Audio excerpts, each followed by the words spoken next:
Bueno, como íbamos hablando, Antonio, Sí, concluyes tus años de universidad. sí. Con 23 años apruebas unas oposiciones Ujú. e ingresas en el Instituto de Crédito Oficial. Sí, ingreso como bedel y al año me convierto en jefe de servicio. Pero por eso, en función de unas oposiciones donde entraron Martínez Méndez, otros altos funcionarios del Banco de España y luego de la Administración Financiera Española, estaban muy bien preparados. Yo creo que entramos como 5 economistas, 2 juristas, 2 arquitectos y 2 ingenieros, porque se ponía en marcha el plan de desarrollo de López Rodó, que fue una revolución, es lo que puso en movimiento este país.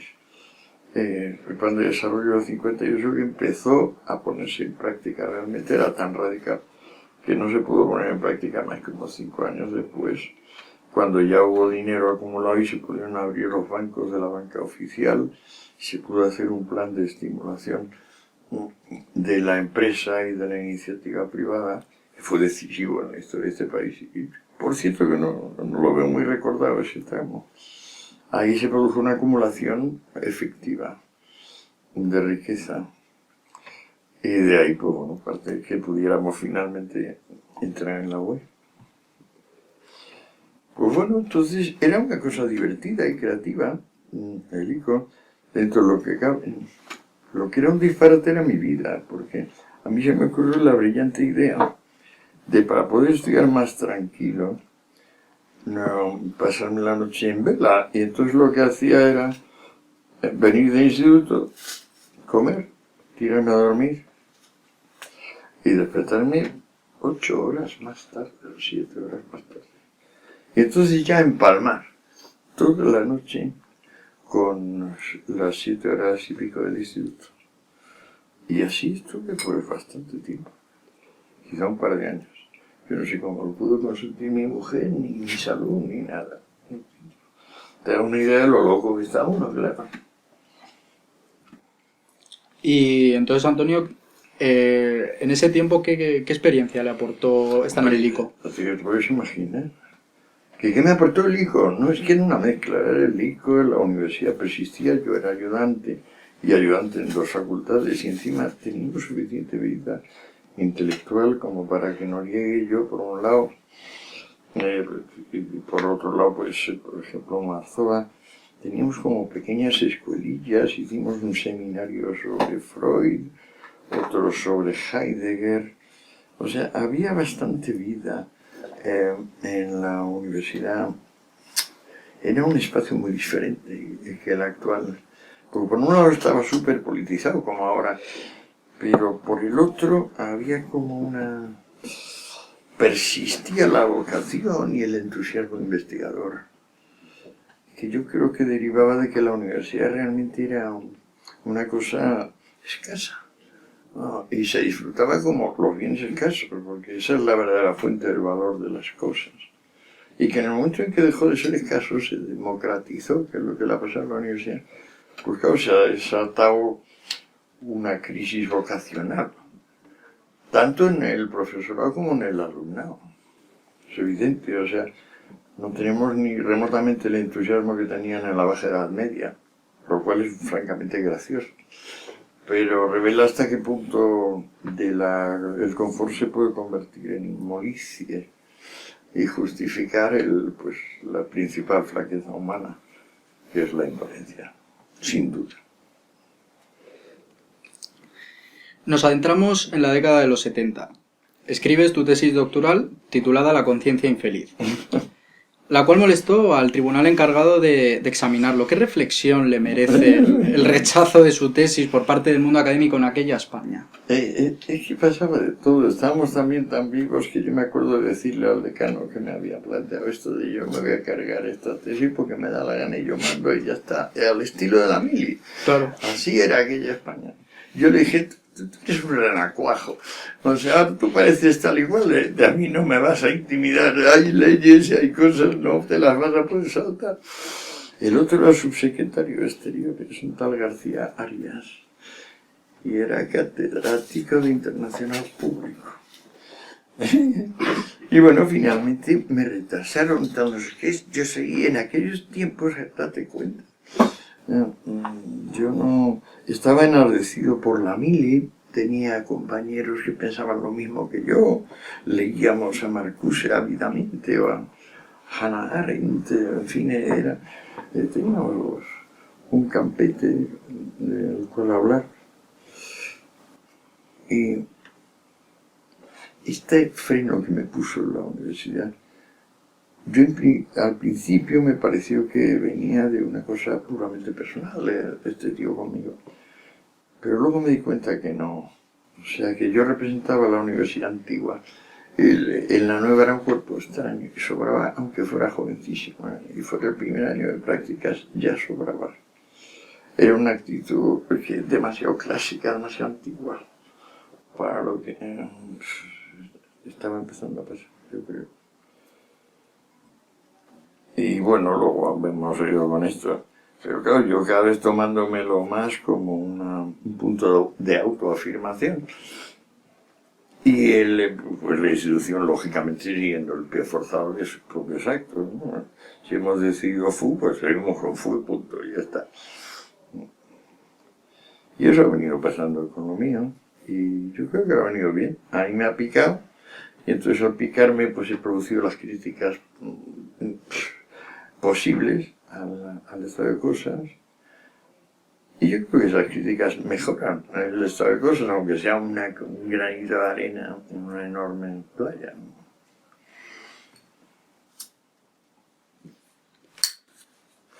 Yo no me desdigo de ninguno de los actos de desgremialización en los que me he visto metido. Pero es que, por otra parte, ¿qué puede hacer un joven, por ejemplo, que quiere vivir de ser profesor e intenta justificar su sueldo con investigación? ¿Qué demonios tiene que hacer en lo que estaba surgiendo entonces como universidad o renaciendo? Era un cuerpo extraño y no me di cuenta hasta mucho después. Pero ya para entonces la vida te ha forzado a buscarte un camino alternativo. Y yo tenía dos, el ICO y tenía las traducciones. Y de las traducciones viví casi 20 años. Era otra forma de ser independiente. Era bastante creativa, hubo suerte, los editores se dieron cuenta de que yo tenía pluma y trabajaba con esmero. Y que inmediatamente me cogieron. A mí eso me aseguró un número de libros y pude vivir de eso, que a mí ahora lo miro también como otro de los grandes regalos de la vida, haber podido diversificar así mi conducta. Después, claro, mientras que cumplía esa labor de traductor, ¿no? Luego retornaste a la docencia, cubriste una vacante en la UNED. Entre medias fue allá, y como Carlos Moya empezó a tornarse hegemónico, todo el mundo pensaba que iba a ser ministro de Educación y tal, y había toda una generación renovadora en la universidad. Pues entonces Carlos me ofreció que me quedara como profesor a tiempo parcial, yendo muy pocas veces y con un sueldo simbólico en la UNED. Y ahí entré, y poco a poco, en burocracias así. A poco que entres, yo va teniendo un movimiento aluvión y vas ganando derechos y tal. Y acabé pues pudiendo optar a las oposiciones de titular que comprendieron a miles de adjuntos que eran más o menos temporales como yo. Y ahí volvió la institución a demostrar que no, que había decidido FUI y que seguía decidiendo FUI. Y bueno, a pesar de todo, fueron lo bastante vagos como para no querer plantearse un nuevo recurso administrativo mío, y entonces acordaron mucho tiempo después, 3 años después o así, que me perdí la antigüedad, decidieron ponerme un 5 para que no reclamasen. Y bueno, pasé con un 5, que era morado, pero pasé, que es lo que yo quería. Y me quedé mucho tiempo. Me hubiera querido quedar más, pero no quiso el departamento hacerme mérito. Y bueno, ¿qué le vamos a hacer?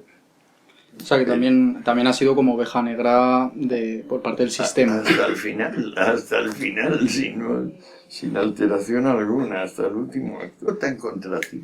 Personas que no te conocen, que tú no sabes quién eres. El otro es, no le reconoces si le ves pasar por el pasillo. Luego votan contra ti. Ahora, Antonio, si te parece, vamos a pasar a tu salto a las tierras ibicencas para hacer la revolución sexual. ¿Marcó un antes y un después el paso que le llevó a vivir este nuevo modelo de vida para ti? No, hombre, es que ten en cuenta que Sartre y Beauvoir y todo el mundo en el que nos movíamos, probablemente Camus, por supuesto Kessler, todos estos tienen una vida sexual desordenada y libertina, pero libertina intensamente. Y nosotros pues éramos igual de libertinos. Esta es una tradición de la izquierda verdadera, o sea, no de la izquierda esta de mesiánica, antidemocrática.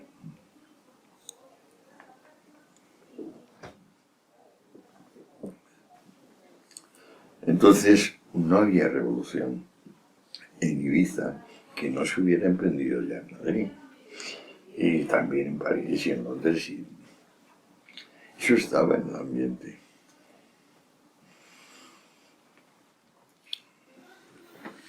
Ahora, Antonio, nos gustaría tratar un tema que ahora está de actualidad, ¿no?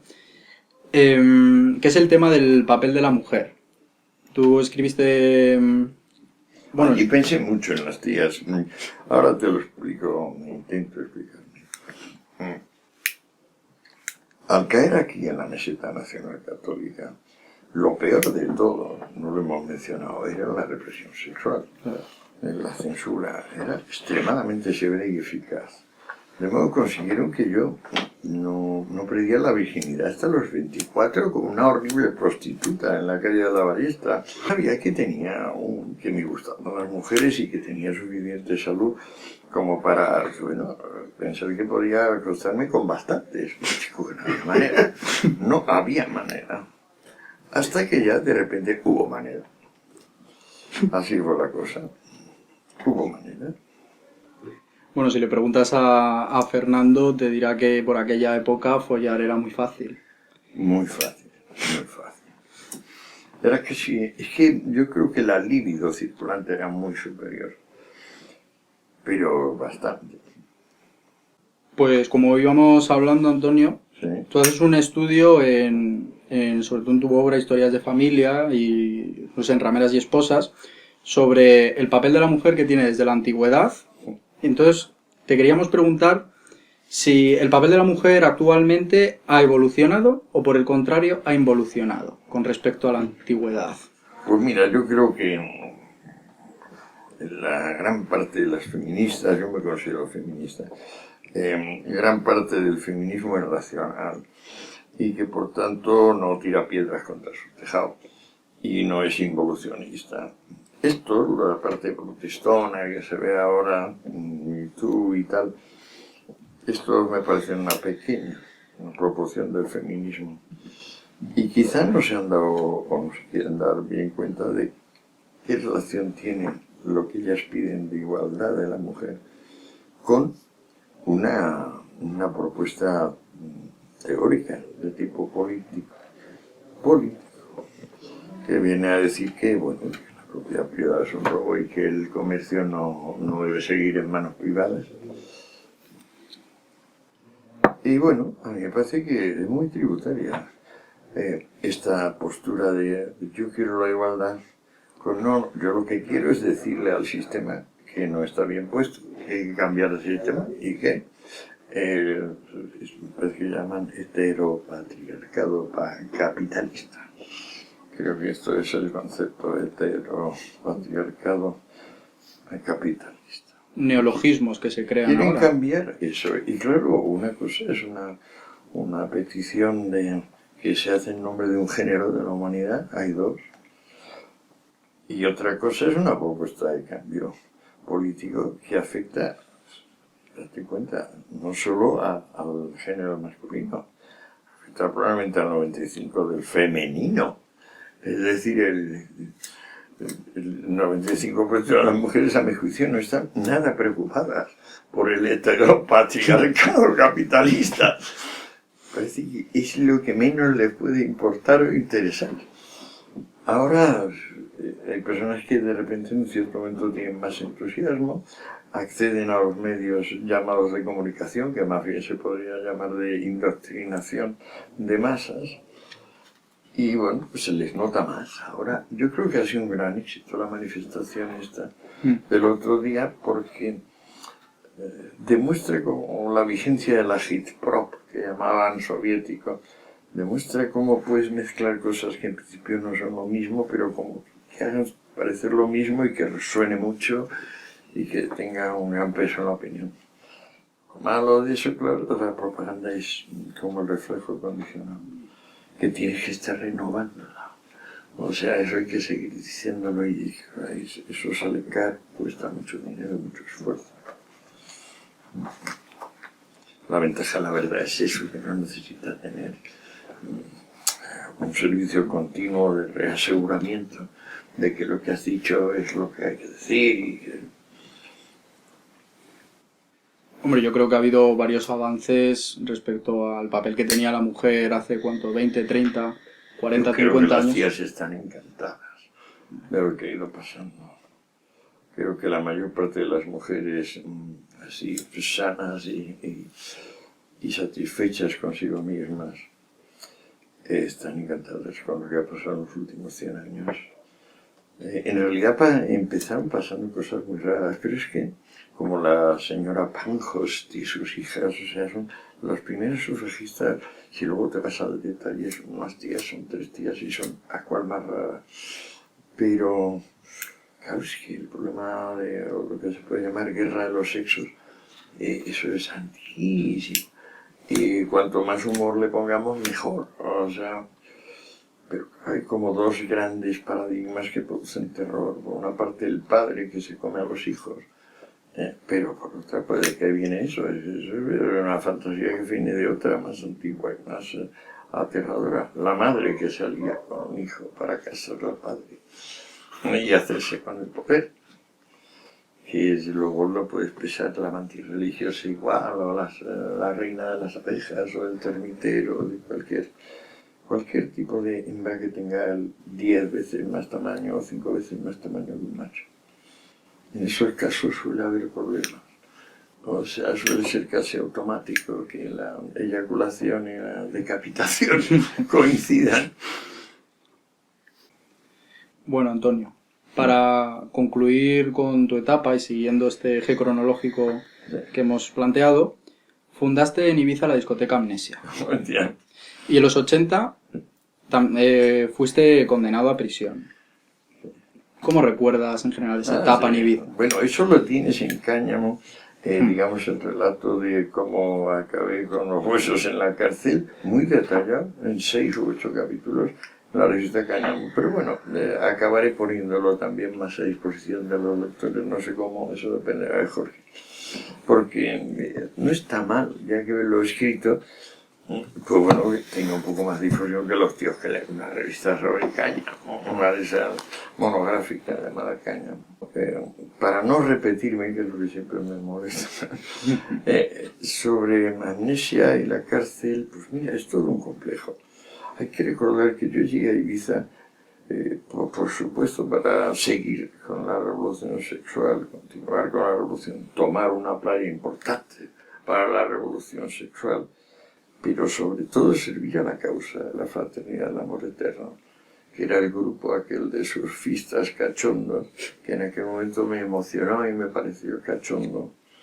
Tardé mucho tiempo en darme cuenta que tenían un nombre en Ibiza, pero para mí la ilusión nada más llegar era ponerme a su servicio. Y durante algunos años, no muchos, pero un par de años, aquello funcionó de la hostia. Con las combi Volkswagen trayéndose aquellas tabletas de hachís afgano como nunca se ha fumado. Una cosa, un perfume. Luego todas esas tierras las dedican ahora a dormidera, a los afganos otra vez. Estoy hablando de los valles y las vegas de ríos que tienen unas pocas pero que son muy feraces y muy fértiles. Que dan virguerías, o sea, el mejor cáñamo y el mejor gas y el mejor opio. El de los órganos. El caso es que yo fui a Ibiza a ponerme al servicio de la fraternidad. Y, claro, desde ese momento ya era un delincuente en potencia. Yo lo que quería es practicar la desobediencia civil, aplicarla y derogar la prohibición de las drogas, claro.